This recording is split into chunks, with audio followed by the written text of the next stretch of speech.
Does your dog itch like crazy?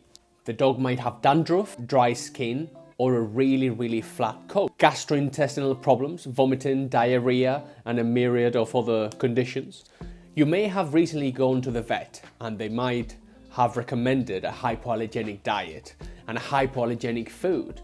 But what does that mean? Maybe you haven't been to the vet, but someone has recommended you a hypoallergenic food. What does that even mean? Well, hypoallergenic essentially is a food that is free from ingredients that are harmful to your dog. Thank God, right? However, the story is not quite right. It isn't quite what you think it is. The list of ingredients in hypoallergenic food has never been defined. Let me say that again. The ingredient list in hypoallergenic food has never been defined.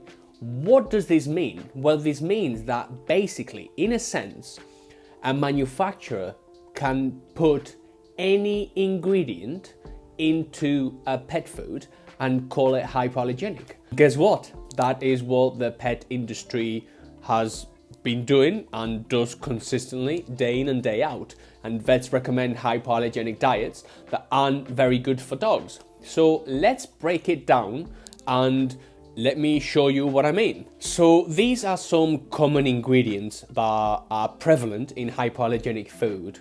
One would be rice. The second one will be wheat.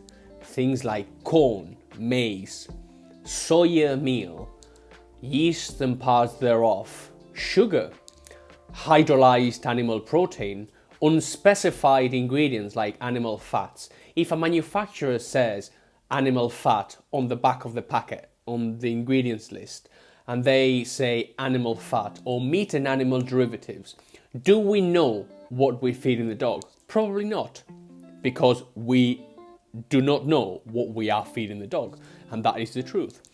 So if a vet has recommended you a hypoallergenic food, that's all well and good. However, it cannot contain the very ingredients that are causing the problem in the first place. If your dog has an allergy, for example, you will not want to feed the dog high glycemic carbohydrates that are going to spike insulin levels and do harm to your dog. These are inflammatory carbohydrates, things they cannot digest very well. So how can you really know whether the food you are feeding is a good food or a bad food?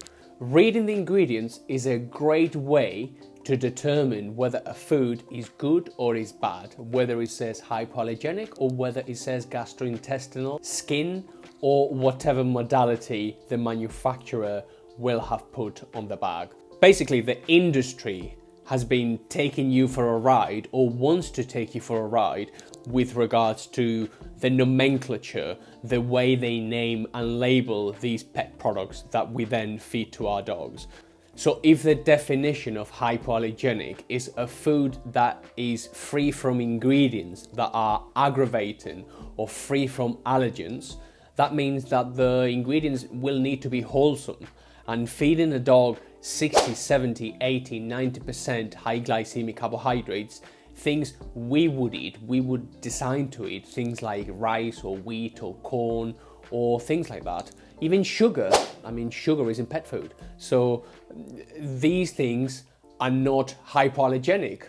And if they are hypoallergenic, then hypoallergenic does not mean anything. If your dog has a suspected allergy or food intolerance, and you turn the bag of food over and it says meat and animal derivatives or oils and fats, will we know what exact protein is causing the aggravation? My suggestion is we will not. So whenever somebody recommends a food, ask yourself, why are they recommending it? Do they get a kickback? Do they make money from it? Do they know what my dog's condition is?